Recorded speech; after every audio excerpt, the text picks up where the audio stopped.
강혜신의 오늘의 미국. 한국 뉴스가 나흘째 미국 뉴스 매체에서 내려지질 않습니다. 한동훈 여당 대표가 윤석열 대통령 탄핵을 지지하는 쪽으로 돌아섰고 특전사령관은 제2차 계엄령에 복종하지 않을 것이라고 밝히면서 윤석열 대통령은 고립됐다고 뉴욕타임스가 보도했습니다. 로스앤젤레스 시간으로 내일 새벽 탄핵 투표가 있을 예정이고 국민의힘 의원 8명이 찬성해야 윤 대통령 탄핵이 가결됩니다. 국민의힘 조경태, 안철수 두 의원은 탄핵에 찬성할 것으로 알려졌습니다. 한국의 정치 혼란으로 경제 전망은 더욱 암울하다는 진단도 미국에서 이어집니다.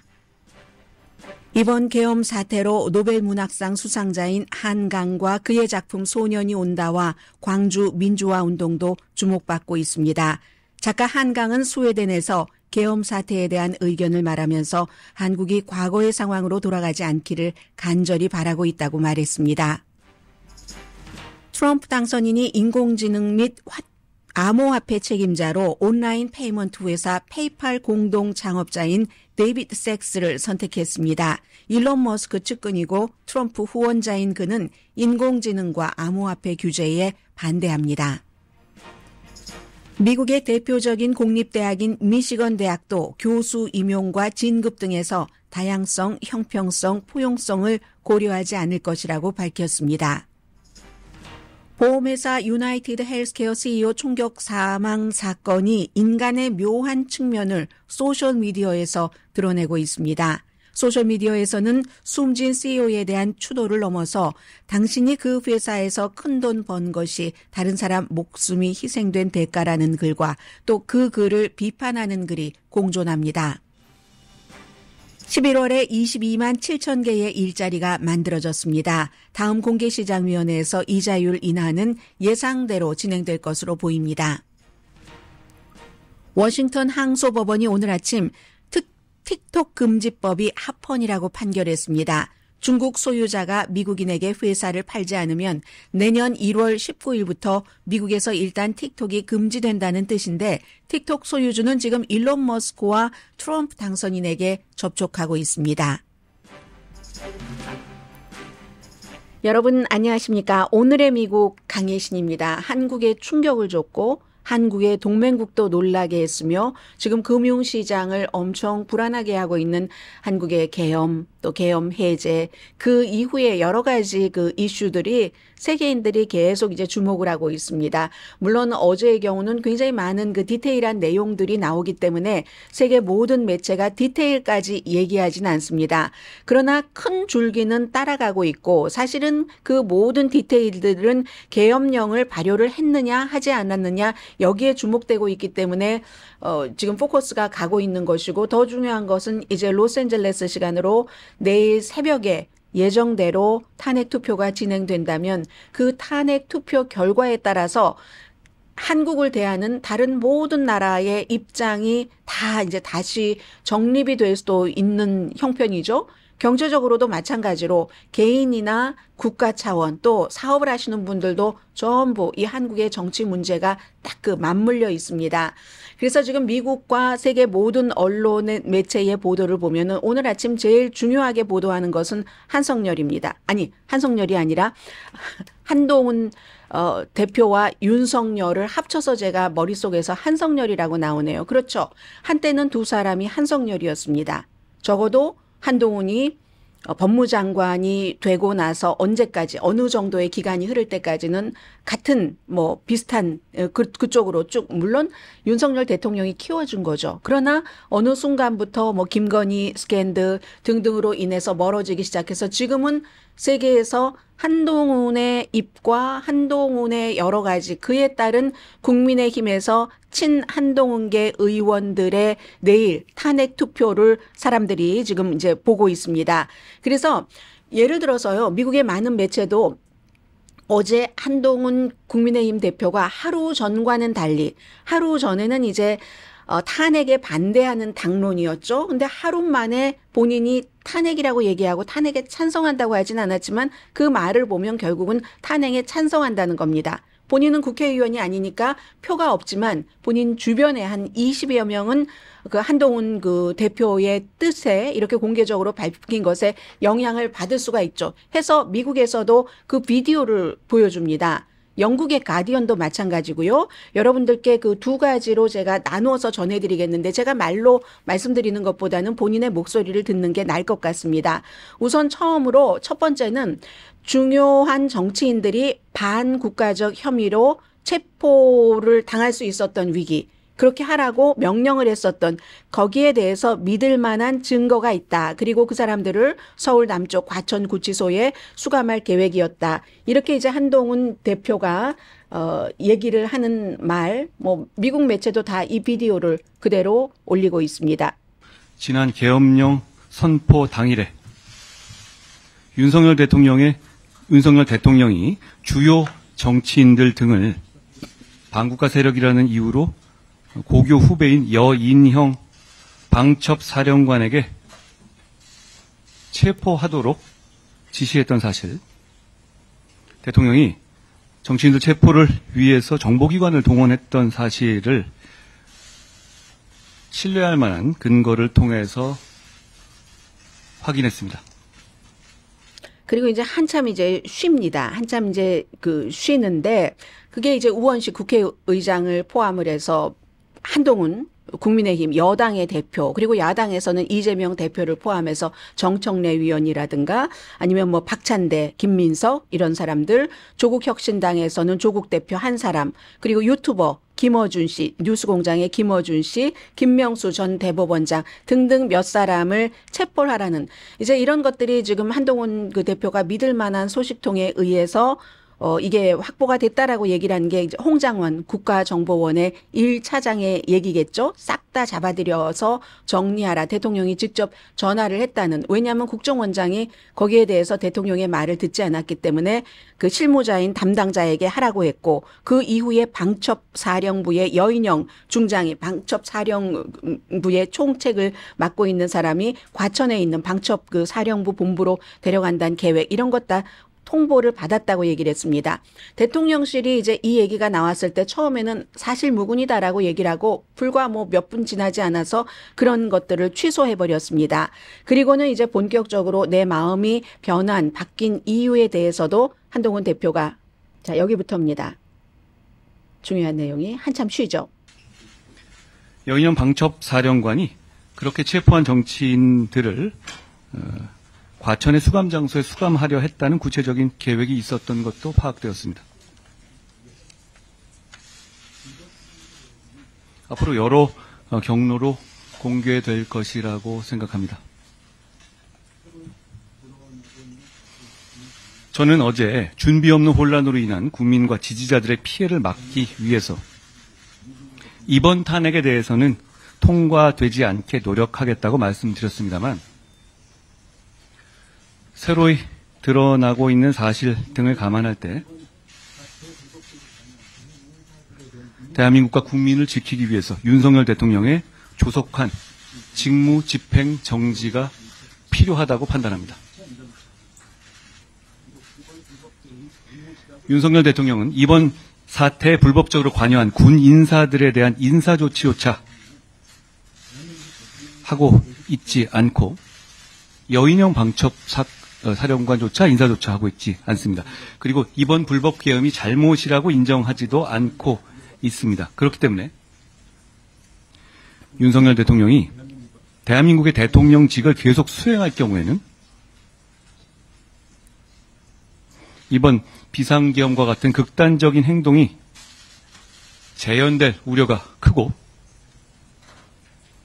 그로 인해서 대한민국과 대한민국의 국민들을 큰 위험에 빠뜨릴 우려가 크다고 생각합니다.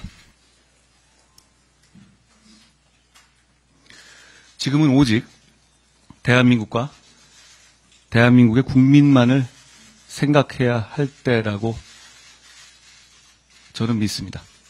제 말은 여기까지입니다. 대한민국과 대한민국 국민만을 생각할 때라고 믿습니다. 이 얘기는 곧 국민의힘 이 당을 앞세워야지 되지 않는다. 이제 이런 뜻으로 해석을 할 수 있겠죠. 한마디로 또 이제 다시 이대로 넘어가면은 제2차 계엄령을 발동할 수도 있다. 이 같은 그 판단에 의해서 국민의힘이 정치적으로 손해를 보더라도 뭐 이런 입장이 옳다 하는 그런 이제 기자회견이었고요. 그리고 그 이후에 이제 특수부대 그 사령부도 또다시 계엄령을 하라고 해도 우리 그 절대로 명령에 따르지 않겠다 이런 얘기도 했습니다. 이 모든 것들을 세계 언론이 자기네 나라 일이 아닌데도 자세히 전하고 있습니다. 예를 들어서요. 박종군 특수 전 사령관 계엄 작전 지시를 거부하는 게 옳다고 생각했지만 당시에 김영현 국방장관의 지시를 받았다고 했습니다. 그렇지만 군인이기 때문에 이제 기본적으로는 명령에 복종을 했는데 김영현 국방부 장관이 의회에서 의원들을 끌어내리라는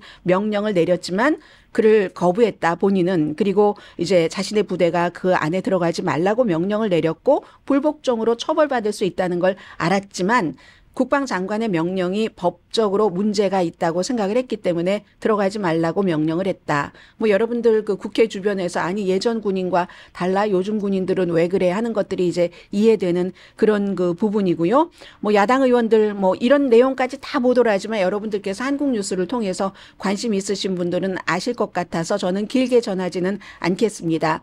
뭐 윤석열 대통령을 포함을 해서 계엄령 선포 관련자들을 내란 혐의로 이제 경찰에 수사해달라고 요청을 했고 뭐 특전사령관이나 여인영 방첩사령관 등 다 전부 직무 정지됐습니다. 그리고 윤석열 대통령은 어제도 뭐 국회에 가는가 마는가 했는데 결국은 다 드러나지 않았고 여론은 지지율이 지금 13%까지 내려갔습니다. 그래서 미국의 많은 매체는 어떻게 보도하냐면 윤석열 대통령의 만약에 탄핵 투표가 이루어져서 탄핵이 된다면 그건 이제 오랜 동안 윤석열 대통령을 무능하다 그리고 집권 남용한다 이렇게 비판을 했었던 야당의 입지를 엄청 강화시킬 것이라고 이건 뭐 누구나 다 생각하고 있는 거죠. 그리고 이미 분열된 그 국민의힘 당과 또 한동훈 대표 자신은 정치적인 미래가 더욱 불확실해질 것이다. 이제 이런 얘기를 하고 있습니다. 한동훈 대표의 정치적인 미래는 이미 계엄령이 딱 발표가 되고 나서 얼마 시간이 지나지 않아서 곧바로 판단을 했죠. 곧바로 판단을 해서 대통령의 이것은 잘못된 것이다라고 공개적으로 얘기를 했고 이번에도 그 하루 만에 보니까 그렇고 또 대통령도 만나고 왔습니다. 대통령이 면담을 요청을 해서 어제 만나고 왔는데도 특별히 바뀐 게 없다 이런 얘기를 하고 본인이나 당이나 보통 사람들이 생각하는 것처럼 민주당과 이재명 대표에게 훨씬 유리할 것이라는 것이 기본 그 상식이기는 하지만 어쨌든 그런 거 저런 거 정치적인 그 공학 계산은 하지 않고 지금 국민과 국가를 위한 판단을 내렸다. 이런 내용들을 지금 미국 매체도 쭉 그 보도를 하고 있습니다. 안철수 의원이나 또 조경태 의원은 육선 의원이죠. 각 당 의원들이 국민의 편을 들 것인지 계엄군에 협력할 것인지를 결정해야지 된다라는 얘기를 했고 그리고 또 일부에선 이런 얘기도 합니다. 이 무소속 무당파의 사람들의 경우에는 또 더불어민주당이나 이재명 그 대표가 완전하지 않죠. 지금 사법적인 여러 가지 문제들도 있고 실제로 그 사법적인 문제에 대해서 아무런 근거가 없이 거기까지 지금 더불어민주당이 주장을 하는 것처럼 마녀사냥, 영도 아무런 범죄를 1도 저지르지 않았는데 그렇다. 이렇게 믿는 사람은 없기 때문에 중도층이 어떻게 파악할지는 알 수가 없지만 기본적으로 이제 탄핵이 가결이 되면은 이 국민의힘에서 8명이 지금 2명은 확보가 된 것 같고 8명이 채워져서 탄핵이 가결되면은 6명밖에 없기 때문에 지금 헌법재판소 재판관 9명 가운데 3명이 공석이라서 6명으로 할지 또 그렇지 않을지도 알 수가 없고 6명으로 하면 6명 전원이 탄핵을 해야지 되고 이래저래 지난번에 그 탄핵 박근혜 전 대통령 때나 이런 때를 보면은 절대로 미국의 대통령이 새로운 그 트럼프 대통령이 취임을 하는 1월 20일까지 이 문제는 해결되지 않을 것으로 보입니다.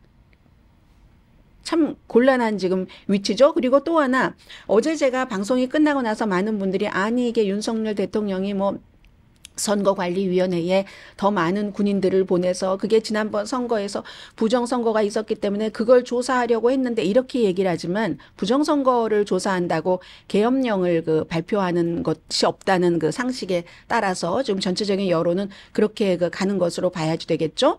그리고 또 여당의 집권당이 지금 여당이죠. 집권당이 여당인데 부정선거가 일어났다. 미국에서 많이 들어본 얘기입니다. 지금까지 지난 몇 년 사이에 그런 것들 때문에 이제 그런 것들은 이제 이미 그 잔가지로 뒤로 뒤처져지고 결국은 이러저러한 아무런 이유를 한다 할지라도 국가 안보가 위험이 되고 하는 계엄령을 발표할 만했는가 그게 아닌가라고 이제 국민들은 70% 이상이 판단을 하는 거죠. 이리하여 모든 그 매체의 보도를 다 종합을 하면은 한국에서는 잠시지만 6시간 동안이었잖아요. 계엄령이. 한국 사람들이 우리나라는 다른 나라보다 정말 빨리 80년대 80년대의 봄 이렇게 해서 민주주의를 딱 시작을 하고 불과 몇십 년 만에 경제 대국으로 되고 우리 문화 이제 음식까지 이렇게 수출을 하게 돼서 하는 모든 민주주의를 바탕으로 한 자부심 같은 것들이 불과 몇 시간만이라도 상당히 그 위축이 됐었고 또 민주주의가 한국적 민주주의가 얼마나 약한가 하는 것을 세계에 증명한 것이기도 하다. 이제 이런 내용들을 많은 매체들이 보도를 하고 있습니다. 당장 미국의 국방장관 한국 방문 다음 주에 하려던 예정이었던 것 같은데 보류했죠. 일본은 방문하면서 한국은 방문하지 않습니다. 트럼프 당선인도 이걸 지켜보고 있을 겁니다. 북한의 김정은 위원장도 지켜보고 있을 겁니다.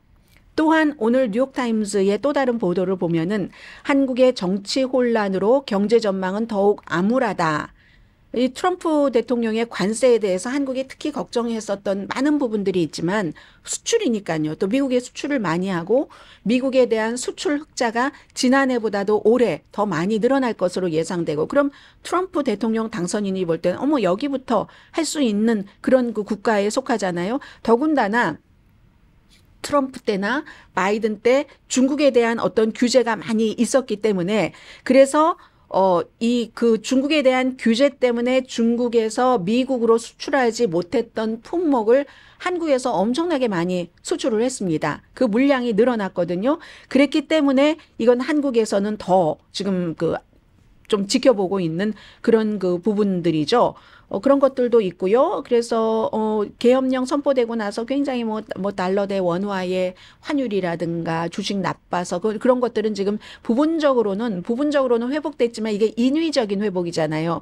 경제를 관리하는 모든 그 전문가들이 우리 날마다 돈은 그냥 끝없이 퍼붓겠습니다. 우리 날마다 비상대책 회의하겠습니다. 국민들을 안심시키는 거죠. 그런 일들을 하고 있다고 이제 보도들을 쭉 하고 있습니다. 재무장관 한국은행 총재. 한국은행 총재는 지난주에 미리 이제 이자율도 조금 트럼프 시대를 준비를 하면서 낮춰놨었는데 이런 일들이 되는 거죠. 그래서 투자자들에게 지나치게 불안해하지 마십시오. 돈 좀 빼가지 마십시오. 이렇게 얘기를 했는데 어제는 그래도 비교적 조금 코스피 같은 데도 안정적으로 보이기는 했는데 한국의 그리고 신용 등급은 어떻게 되는가. 신용평가회사요. 스탠더드 앤 푸어스는 계엄령이 일시적으로 선포된 것은 한국이 신용등급이 그 세 번째로 좋은 국가인데 그런 나라에서 계엄령이 나온다고 군인이 모든 것을 총괄을 한다고 국민의 자유를 침해를 하면서 이게 상상할 수 없었던 일이다. 그래서 결국은 투자 신뢰도 굉장히 컨서버티브한 투자자들이 저 한국에 돈을 넣었다 나중에 어떻게 되는지 믿을 수 있어? 이 신뢰도를 회복하려면 좀 망각증도 있어야지 되고 그러려면 시간이 좀 필요하겠죠? 그러나 이번 6시간 동안에 그 계엄령으로 인해서 단기적으로 지금 신용 등급이 내려갈 것으로 예상하지는 않는다. 이런 얘기들 지금 하고 있습니다. 특히 이제 중국이 첨단 반도체라든가 칩이요. 이런 것들이 미국에 수출을 많이 못할 때 한국에서 엄청 많이 했기 때문에 한 20여 년 만에 처음으로 중국 장비보다 이 첨단 반도체 칩 같은 것 이런 것 그리고 칩을 제조하는 장비 이런 것들이 한국이 중국보다 20년 만에 처음으로 많이 지금 수출을 하고 있는데 그래서 이래저래 지금 이게 걱정이고요. 당장은 내일 토요일이지만 여러분들 토요일 날 뉴스도 굉장히 뜨거울 것으로 예상이 됩니다. 투표 시간도 더 또 늦출 수도 있고 어떻게 보면은 더 당길 수도 있고 더 당긴다고 하면은 지금 야당에서 야당 6개의 야당이지만 더불어민주당이 주도를 하고 있으니까 더불어민주당에서 지금 탄핵에 필요한 200표가 확보가 됐다라고 확신을 하면은 더 일찍 투표를 할 수도 있고 그게 확보가 되지 않으면 투표할 수 있는 그 시간이 조금 늦어질 수도 있고요. 로스앤젤레스 내일 그 한국 뉴스로 굉장히 뜨거울 것 같습니다. 이게 아니고요. 잠시 뒤에는 좀 미국 뉴스를 전해드리고 또 오늘의 미국 후반부에 스웨덴에서 기자회견을 한 뭐 한강의 얘기나 이런 말들 전해드리겠습니다. 라디오 서울 방송 오늘의 미국 듣고 계십니다. 네, 지금 그 브레이크 뉴스로요. 속보로 트럼프 대통령 당선인이 그동안 한 번도 이 사람에 대해서 얘기하지 않았는데 지명만 하고 국방장관 지명자를 지지하는 그런 이제 트루스 그 소셜에 쓴 글이 지금 뉴스에선 탑이 되고 있는데요. 잠시 뒤에 전해드리겠고요. 이건 이제 그보다 더 큰 변화라고도 할 수 있는 제가 이 내용을 보면서 세상에 이렇게 변해가고 있는데 어떤 나라는 뭐 민주주의를 지키느냐, 한국 지금 여기에 너무 매달릴 수밖에 없는 이 형편인데 다른 나라들은 그 사이에 이러한 그 미래를 향해서 나가는구나. 미국을 포함해서 이걸 보면서 좀 찹찹했습니다. 인공지능과 암호화폐 자르, AI하고 크립토 자르. 디지털 그래서 우리 온라인 그 페이팔 쓰시는 분들 많으시죠? 페이팔의 공동 창업자인 데이빗 섹스. 이 데이빗 섹스는요, 페이팔의 공동 또 다른 창업자, 그리고 원래 일론 머스크도 페이팔 처음에는 같이 했었잖아요. 다 서로 친한 사람들입니다. 그래서 이런 걸 결정할 수 있구나. 그리고 또 하나 두 번째는 이게 또 논란이 되기도 하거든요. 뭐 여러 의미로 해서 전해드리는데 우선 트럼프 대통령 당선인이 데이빗 섹스라는 인공지능과 암호화폐 자르. 이 사람은 온라인에서 언론의 자유를 보호할 사람이다. 빅테크에 대한 편견과 검열하는 것으로부터 이제 그런 것을 잘라낼 것이다. 지금 이제 바이든 행정부가 하던 것을 잘라낸다는 얘기가 되겠고요. 암호화폐 그 산업 활성화될 것이고 그 암호화폐 산업이 미국에서 성공할 수 있도록 법적인 어떤 토대를 마련할 사람이 내가 지금 선택을 한 이건 의회 인준이 필요 없으니까 되는 겁니다. 인공지능과 암호화폐 자르. 데이빗 삭스다, 섹스다 이렇게 SACKS입니다. 실리콘밸리에서는 뭐 베테랑이죠. 일론 머스크의 아주 친한 친구 동맹이고 요즘 인기 있는 팟캐스트를 하고 있습니다.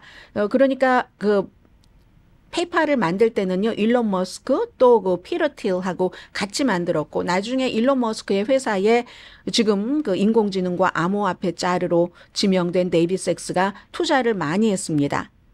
뭐 스페이스 X, 뭐 그밖에 다른 그 일론 머스크의 회사에도 투자를 했고 팟캐스트는 올인이라는 그러니까 이런 그 테크놀로지, 인공지능 이 같은 것에 규제를 하면 안 된다는 아주 그런 것을 주장을 한 인기 있는 팟캐스트의 팟캐스터입니다.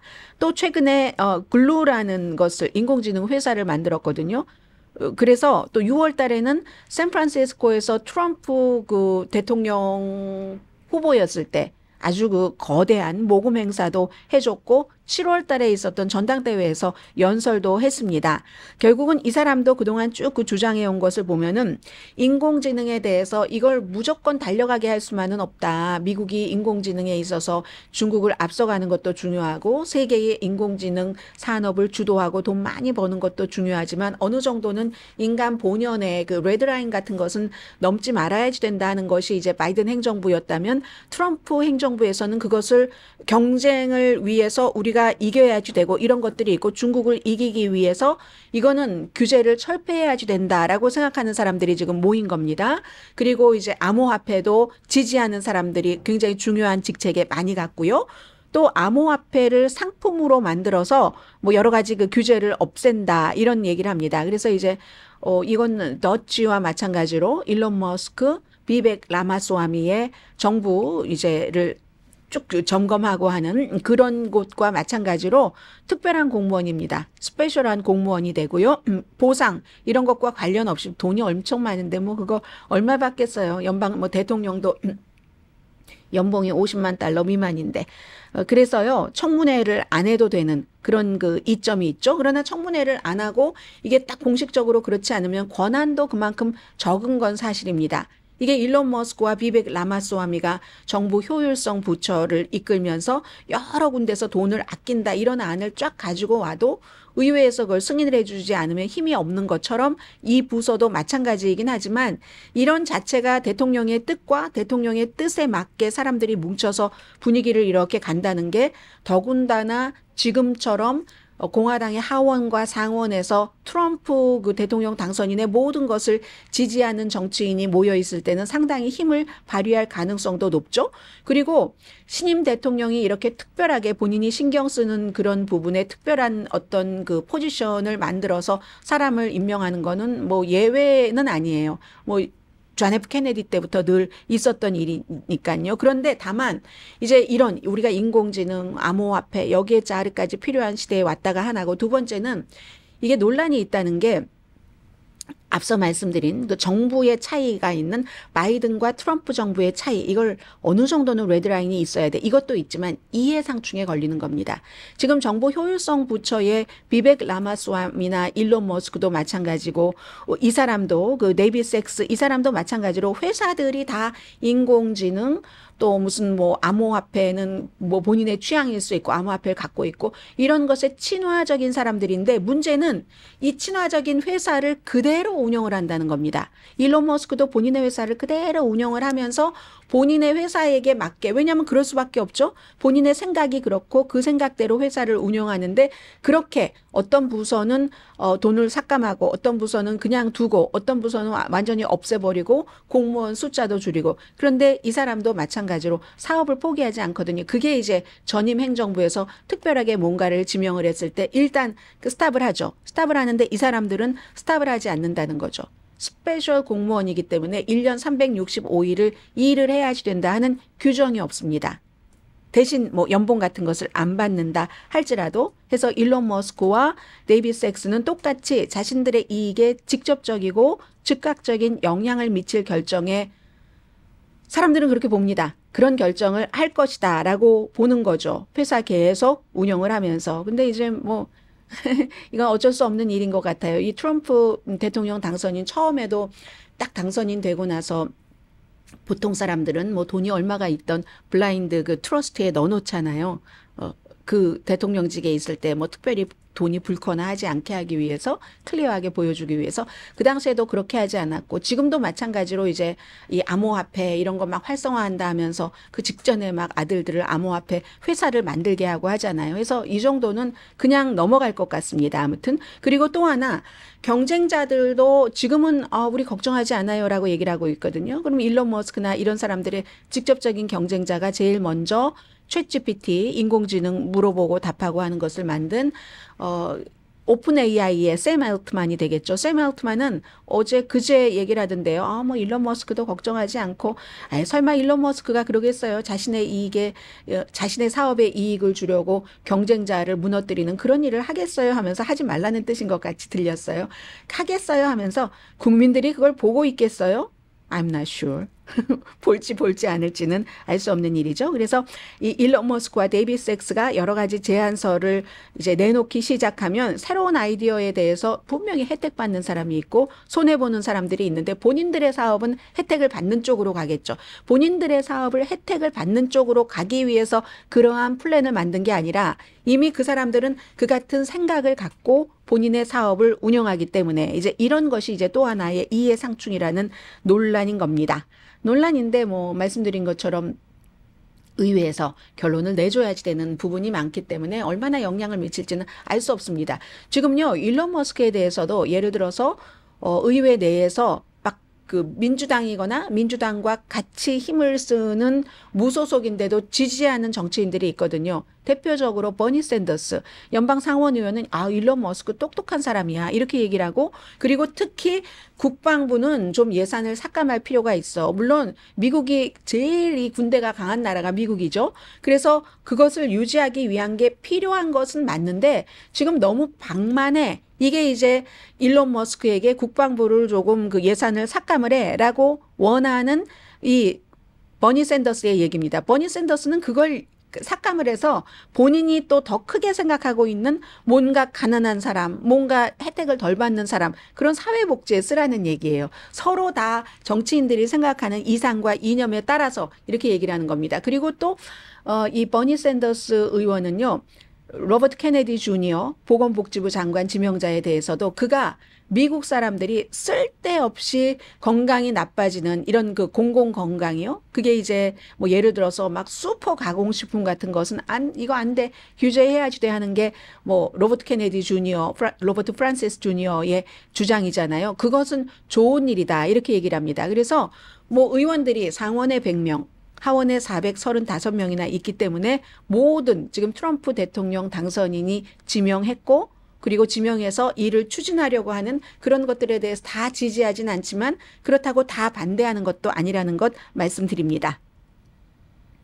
중국 대사로는 조지아주의 전 상원의원인 데이비드 펄듀 그리고 중소기업청장 어제 했죠.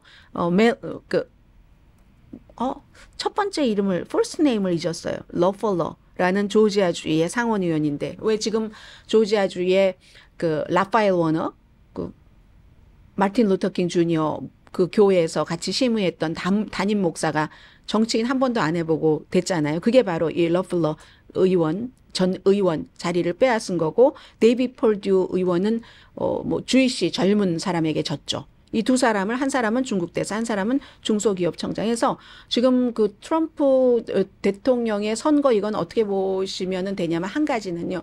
민주당이 돈이 엄청 많았어요. 카멜라 해리스 후보가 돈이 엄청 많았는데 그 돈을 선거 캠페인을 할 당시에는 현명하게 썼다고 생각을 했는데 지금 보니까 그 돈이 훨씬 적은 트럼프가 캠페인을 훨씬 효율적으로 했다는 겁니다. 스트리밍 서비스. 젊은 사람들 마음을 결정하지 않은 층을 딱 끌어당길 수 있는 그렇게 했다 뭐 이런 거. 그리고 또 하나는 돈은 선거 할 때는 돈이 없었지만 지금 행정부에는요 억만장자가 엄청 많습니다. 지금 트럼프 행정부에 발표된 중요한 인물만으로도 억만장자가 뭐 10명보다 훨씬 넘거든요. 그래서 억만장자가 무척 많다 이런 건 말씀드리고 그리고는 이제 그 말씀까지 드려야지 되겠네요. 피트 헥세스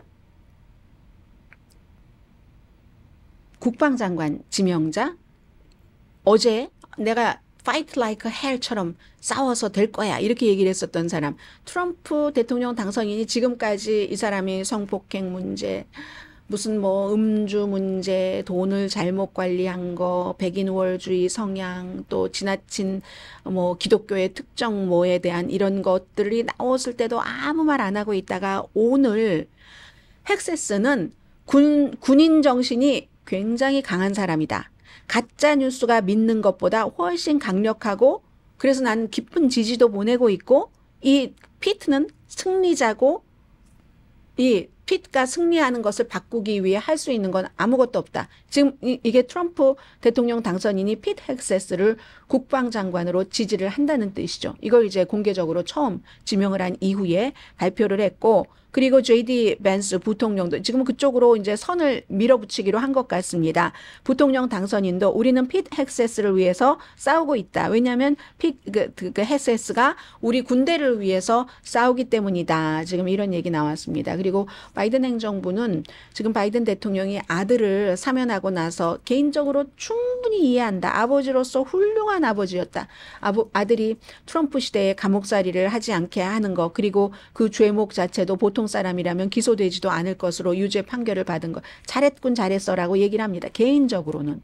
그러나 대통령이기 때문에 트럼프도 그렇게 쉽게 할 수 있는 많은 길을 열어줬다. 이 상황에서 엊그제부터 그 폴리티코에서는요. 정치를 주로 다루는 폴리티코에서는 거의 정치를 다루는 폴리티코는 바이든 행정부가 트럼프가 들어오면 이렇게 피트 헥세스 같은 사람을 계속 밀고 가겠다 하는 것이 뭐 여러 가지 보복의 정치 이런 걸 하겠다는 뜻이기 때문에 그것 때문에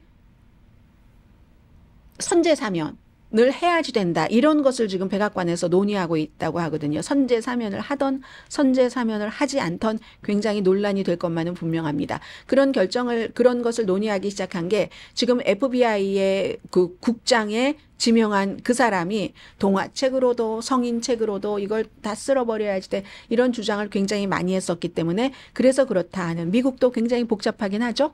자, 잠시 뒤에 경제 뉴스 전합니다.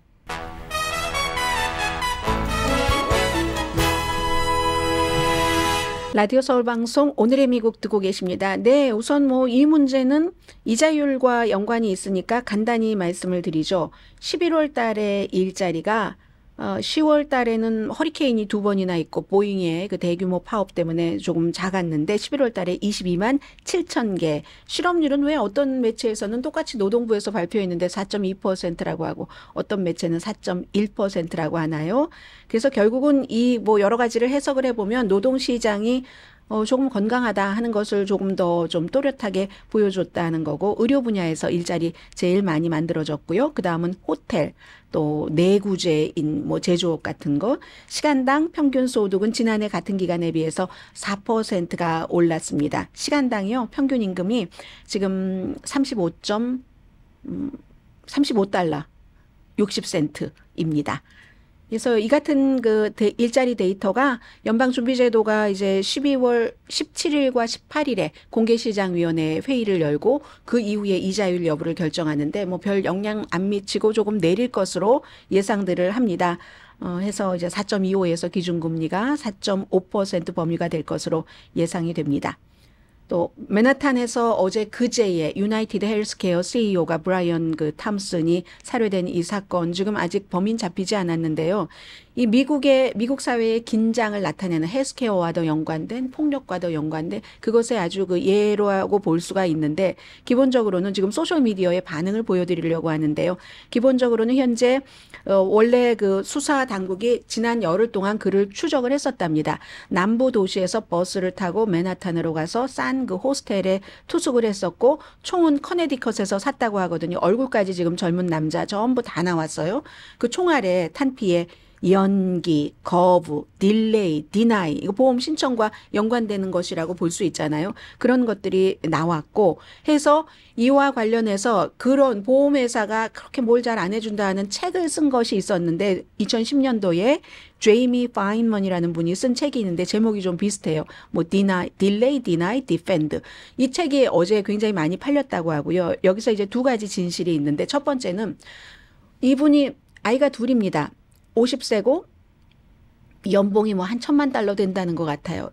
아주 뒤에서 총을 맞고 숨졌는데도 어떤 사람들은 보험회사의 탐욕과 비정함을 말합니다. 소셜미디어에서. 최악의 의료회사 중 하나인 CEO에 대해서 동정심을 내가 보내기가 조금 그렇네. 왜냐하면 그 회사 자체가 여러분 가족의 무덤까지 갉아먹고 있는데 뭐 좀 해달라고 하면 안 해주고 환자의 보험요금 엄청 올리고 부담료도 늘리고 하니까 그렇다는 거예요. 이름을 안 쓰고만 하는 게 아니라 컬럼비아 대학교의 사회복지학과의 그 강사입니다. 이분은 앤서니 젠컨스라는 분은 오늘 우리는 유나이티드 헬스케어 CEO 브라이언 탐슨의 죽음을 애도한다. 잠깐. 쏘리 하면서 그런데 브라이언 탐슨과 같은 보험회사 임원들이 그렇게 엄청난 부자가 되도록 매년 불필요하게 숨져가는 6만 8천 명 미국인의 죽음을 애도합니다. 여기에 좋아요가 엄청 많이 붙어 있거든요. 이렇게 얘기하니까 또 다른 쪽에서는 야 이건 정말 너무 심하다. 그래도 아이들의 아버지가 총 맞아 숨졌는데 그걸 저렇게 표현을 한다고 사악해 이렇게 얘기하는 사람들도 아무튼 있다는 겁니다. 그런데 지금 미국에서 많은 뭐 갤럽 등의 여론조사 같은 것을 종합을 해보면 의료비가 너무 높잖아요. 여기에 대해서 책임이 어디에 있느냐 물어보면 뭐 답변하는 사람의 97%는 보험회사가 대단히 많이 아니면 뭐 어느 정도 비난받아야지 된다 하는 답변이 97%가 나옵니다. 특히 이제 KFF라는 그 파운드 아메리카라는 뭐 이 관련 이런 것을 다루는 이런 곳에서 2월 달에 발표한 여론조사입니다.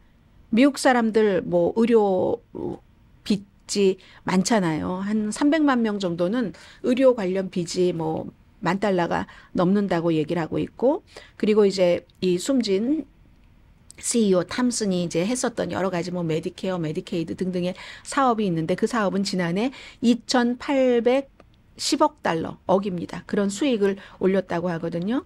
그리고 또 하나는 야, 이렇게 이 같은 분노가 만약에 그래서 저지른 범죄라면 세상에 사람이 사람에게 분노하고 회사에 분노한다고 폭력을 써 하는데 지금 미국 사람들은요. 한 4명 가운데 1명이 뭐 나라를 구하기 위해 폭력을 써서라도 해야지 된다. 이런 것 너무 많았었잖아요. 선거를 전후로 해서 참 이런 거. 그리고 저는 또 하나 야, 1년에 1,000만 달러나 연봉을 받는 사람이 그리고 최근에 지금 법무부에 조사도 받아야지 된다고 하거든요. 여러 가지 보험회사의 일에 관해서. 그런데 그런 상황에 위협도 많이 받았다고 하고 경호원 없이 그렇게 혼자 그 6시 40 몇 분에 다녔을까? 뭐 이런 생각도 조금 들고요. 자, 잠시 뒤에 뵙겠습니다.